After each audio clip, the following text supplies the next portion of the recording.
ఏంటి వెంకటరెడ్డి గారు, కొత్త ఇసుక విధానం, మీరు కూడా ఇసుక విధానాన్ని మార్చి ఆఖరికి టన్ను ఒక్కొక్క చోట కొంత రేటు అటు ఇటు ఉన్న ఆల్మోస్ట్ 700 నుంచి 900 వరకు ఉందా?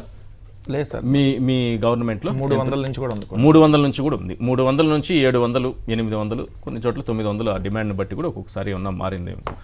మరి ఫ్రీ ఇసుక ఇస్తానన్నారు చంద్రబాబు నాయుడు గారు. గతంలో ఆయన అమలు చేశారు కాబట్టి ప్రజలు మళ్ళీ ఓటేశారు అది నమ్మి. కానీ ఫ్రీ ఇసుక అంటే ఏంటి? నేనైతే ఫ్రీగా ఇసుక ఇస్తారని అనుకుంటున్నా. ఈశ్వర్ గారు, ముందుగా మీకు ప్యానెల్లో ఉన్న అందరికీ అట్లానే సాక్షి టీవీ ప్రేక్షకులందరికీ నమస్కారాలు. అంటే ప్రపంచంలో ఉచితం అంటే ఫ్రీ అంటే ఉచితం. బట్ ఆంధ్రప్రదేశ్ రాష్ట్రంలో ఉచితం అంటే ఫ్రీ కాదు, ఫ్రీ అంటే ఉచితం కాదు. కాదు, పేరుకే ఏదైనా ఉచితం అన్నా ఫ్రీ కాదు, ఫ్రీ అన్నా ఉచితం కాదు. ఇదిగోండి, నూతన ఉచిత ఇసుక విధానం, పెద్ద బ్యానర్ సార్ అన్న. ఒకసారి దీన్ని చూపించారు. నూతన ఉచిత ఇసుక విధానం. ఇదేం పెద్దగా ఉంది సార్, చూసే వాళ్ళకేమో కింద కనపడకుండా చిన్నగా ఉంది. అది మీరు పెద్దగా జూమ్ చేస్తే తప్ప కనపడదు, కెమెరాలో కూడా పెద్దగా జూమ్ చేస్తే తప్ప కనపడినటువంటి పరిస్థితి చూడండి సార్. నూతన ఉచిత ఇసుక విధానం. చంద్రబాబు నాయుడు పక్కన పైన ఆయన తెలుగుదేశం ఎమ్మెల్యే, గాజువాక ఎమ్మెల్యే, మంత్రి, ఇసుక మంత్రి కొల్లి రవీంద్ర ఫోటో కింద అన్న కొద్దిగా చూపిస్తే కానీ రాదు, ఎక్కడెక్కడో ఉందండి. 1394 డిపో వద్ద ఇసుక ధర టన్నుకు 1394. ఒకరికి ఒక ఆధార్ కార్డుకి రోజుకు 20 టన్నులు.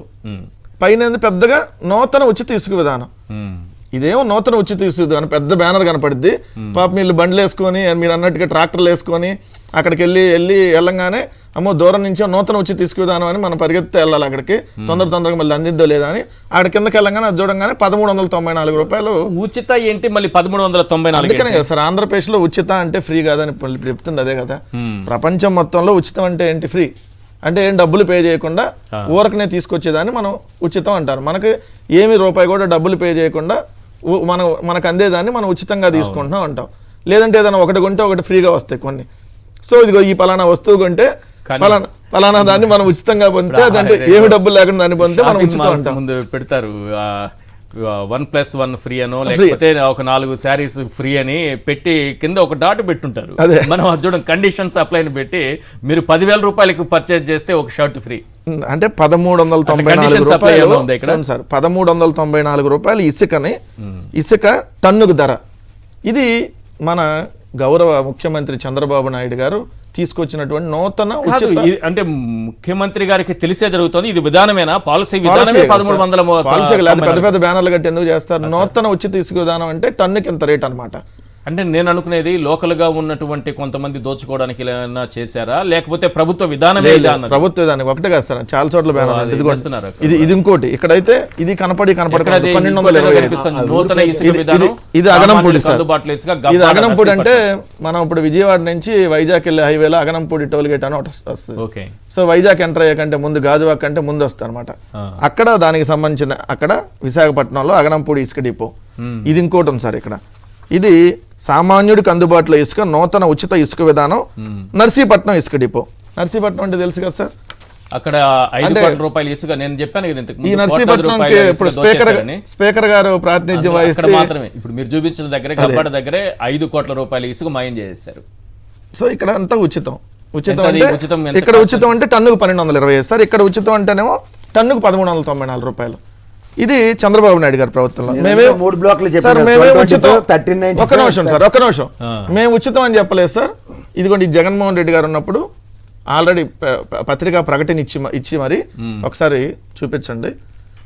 దీంట్లో ఎక్కడ కింద 475 రూపాయలు, మళ్ళీ దాంట్లో కూడా మెన్షన్ చేయడం జరిగింది. అప్పుడు ఇంకా వర్షాలు పడి కొన్ని రీచ్లు ఓపెన్ కానటువంటి సందర్భంలో అందరికీ అందుబాటులో, ఒక నిమిషం, అందరికీ అందుబాటులో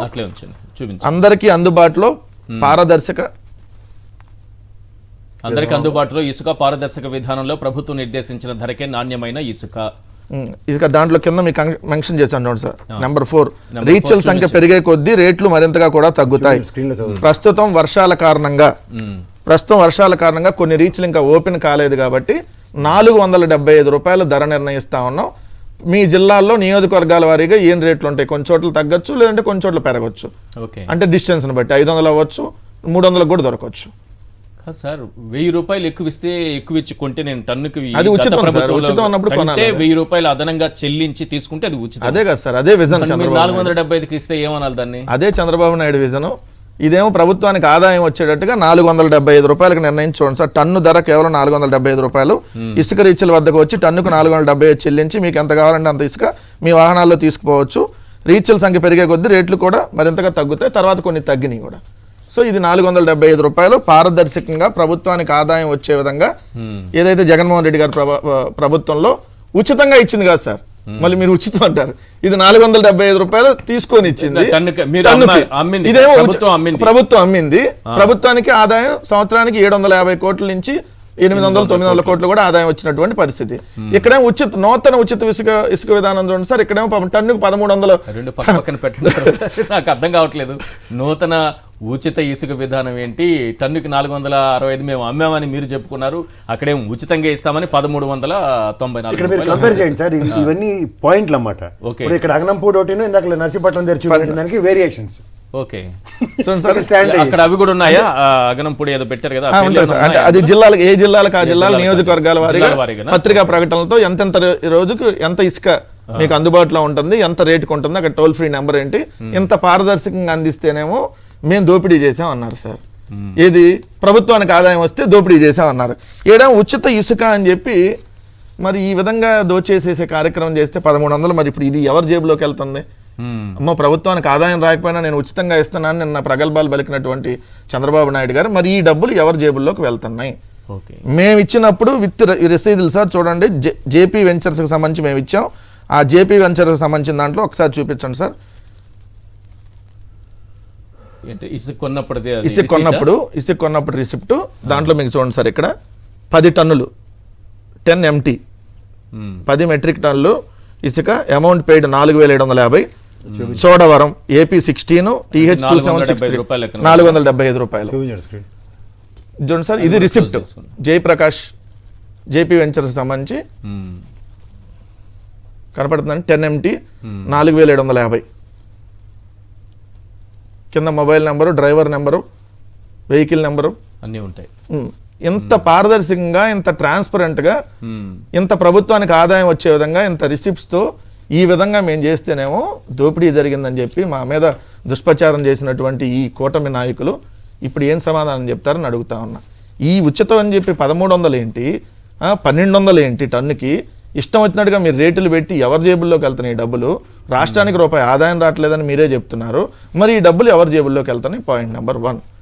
రెండవది, మీరు ఇలానే ఈ పేర్లు చెప్పే 2014 నుంచి 19 దాకా ఈ ఉచిత ఇసుక అని చెప్పి దోచుకుంటుంటే అప్పుడు MRO వనజాక్షి గారు అడ్డుకున్నారని చెప్పి సాక్షాత్తు చింతమనేని ప్రభాకర్ దెందులూరు ఎమ్మెల్యే జుట్టు పట్టుకుని ఆమె ఈడ్చి తన్నింది మనందరం చూసాం కదా. ఇసుక మాఫియా ఏర్పేడులో 18 మందిని పట్టణ పెట్టుకున్నారు కదా. ఇంక 5 ఏళ్ళలో ఎంతమందిని పట్టణ పెట్టుకుంటారు మీరు? చంద్రబాబు నాయుడు గారు దయచేసి అబద్ధాలు చెప్పి ఇలా మోసాలు చేసి ఇలా ప్రజలను మభ్యపెట్టేది ఇప్పటికైనా మానుకోండి. మీరు చాలా వయసులో పెద్దవారు, ఇది మంచి పద్ధతి కాదు. ఉచితం అంటే ఉచితంగా ఇవ్వండి. లేదా నేను ఉచితం అని అబద్ధం చెప్పా, నేను డబ్బులు వసూలు చేస్తున్నా, నాకు ఆదాయం కావాలి ప్రభుత్వానికి, ఇదిగోండి నేను ఆదాయం కోసం ఇది చేస్తున్నా అని చెప్పండి. అది ప్రజలకు వాస్తవం చెప్పి మీరు వసూలు చేయండి. 475 రూపాయల నుంచి 600-700 వరకు ఒకవేళ అమ్మారనుకోండి, మీకు 750 కోట్ల వరకు ప్రభుత్వానికి ఆదాయం రాబట్టారు. ఇప్పుడు 1394 రూపాయల లెక్కన అమ్మితే ఇది ఎంత ఆదాయం వస్తుంది? ఎవరికి ఆదాయం సార్? ఇది కూటమి నాయకులకు ఆదాయం. కోల్పోతుంది, ఆదాయాన్ని కోల్పోయినా పర్వాలేదు కానీ ప్రజలకు ఫ్రీ ఇసుక విధానం తీసుకొస్తామని చెప్పారు. ఒకటి, ప్రజలకు మేలు జరగాలి, ప్రజలకు తక్కువ రేట్లో ఇవ్వాలి, ప్రజలకి ఏమన్నా మీరు ఉచితంగా ఇవ్వాలి. ఇది ఒక పాయింట్. మీరు ఇవ్వనప్పుడు ప్రభుత్వానికన్నా ఆదాయం రావాలి, ఇది రెండో పాయింట్. ఈ రెండు రాకుండా మీరు పేదలకు ఉచితం అని చెప్పి ఏదైతే ప్రజల దగ్గర నుంచి దోచేసుకొని ఆ డబ్బుల్ని ప్రభుత్వానికి రాకుండా మధ్యలో మీ తెలుగుదేశం, జనసేన, బీజేపీ వాళ్ళు సీట్లను బట్టి వాటాలు వేసుకొని జరుగుతుంది సార్. అది కూడా సీట్లను బట్టి వాటాలు వేసుకొని మాకు ఎక్కువ సీట్లు వచ్చినాయి కాబట్టి దీంట్లో మాకు ఎక్కువ వాటా రావాలి. లేదు మేము 100% సీట్లు గెలిచాం కాబట్టి మాకు రావాలి. సార్ ఇప్పుడు మీకు వస్తాయి కదా వీడియోలు, జరుగుతున్న మాట వాస్తవం. అది ఈ వాటాలు వేసుకొని మీరు దోచుకునేటటువంటి కార్యక్రమం చేసి దయచేసి ప్రజలను కూడా గమనించమని చెప్తా ఉన్నాం. రెండో అంశం వచ్చేటప్పటికి జగన్మోహన్ రెడ్డి గారి ప్రభుత్వం ముందు జాగ్రత్తగా, వర్షాలు వస్తున్నాయి కాబట్టి, వర్షాకాలం కాబట్టి ముందు జాగ్రత్తగా ఇసుకని 80 లక్షల టన్నుల ఇసుకని నిల్వ చేసి పెట్టింది. ఎందుకంటే చంద్రబాబు నాయుడు గారు చేసిన తప్పిదం 2019లో జగన్మోహన్ రెడ్డి గారు అధికారంలోకి వచ్చే సమయానికి ఒక్క కూడా ఇసుక ఎక్కడా లేకుండా మొత్తం దోచేసుకున్నారు, ఎక్కడ స్టాక్ పాయింట్లు లేవు. అప్పుడు కంటిన్యూ వర్షాలు రావడం వల్ల ఆ 2019 సంవత్సరంలో ఇబ్బంది పడిన మాట వాస్తవం.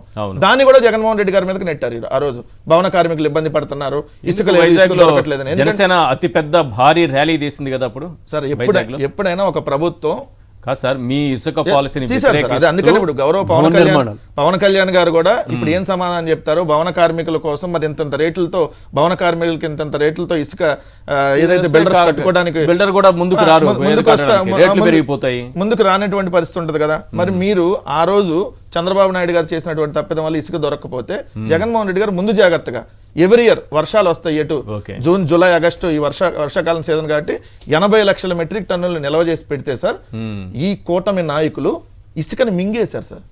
ఇసుకని తినేలా మింగేశారు. తినటం వేరు, మింగటం వేరు. మింగేసి ఎంత మింగారు, దాదాపుగా 40 లక్షల టన్నులు మింగేశారు.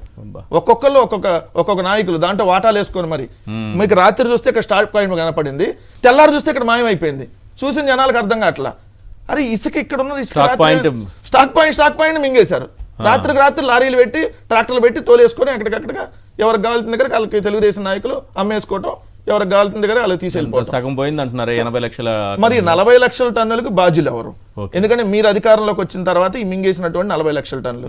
రెండోది మిగిలినటువంటి ఇసుక సంబంధించి మీరు వసూలు చేస్తున్నటువంటి ఏదైతే ఈ అనఫిషియల్ గా వసూలు చేస్తున్నటువంటి ఛార్జ్, ఇది మళ్ళీ ప్రభుత్వానికి రాదని మీరే చెబుతున్నారు. ప్రభుత్వానికి ఆదాయం లేకపోయినా నేను మీకోసం ఉచితంగా ఇస్తున్నామని మీరే ప్రగల్భాలు పలుకుతా చెప్తా ఉన్నారు. మరి ఈ డబ్బులన్నీ అక్కడికి వెళ్తున్నాయి. అంటే 2014 to 19 ఏ విధంగా దోపిడీ జరిగిందో దానికి మించిన రెట్టింపు దోపిడీ మళ్ళీ ఈ రోజు చంద్రబాబు నాయుడు గారు 2.0లో నడుస్తా ఉంది అనేది క్లియర్ గా అర్థమవుతా ఉంది. సో ప్రజలను కూడా గమనించమని చెప్తా ఉన్నాం. మేము పారదర్శకమైనటువంటి పాలన అందించాం, ఉన్నది అనేది ఫ్యాక్ట్ చెప్పాం. ప్రభుత్వానికి ఇదిగో మీ దగ్గర నామినల్ ఛార్జెస్ వసూలు చేసి ప్రభుత్వానికి ఆదాయాన్ని సమకూర్చాం. కానీ ఇప్పుడు మీ దగ్గర ఎక్స్ట్రా వాళ్ళు ఇష్టం వచ్చినట్టుగా వసూలు చేస్తూ దాన్ని వాళ్ళ జేబుల్లోకి తీసుకెళ్లేటటువంటి కార్యక్రమం చేస్తా ఉన్నారు. గమనించమని చెప్తా ఉన్నాం.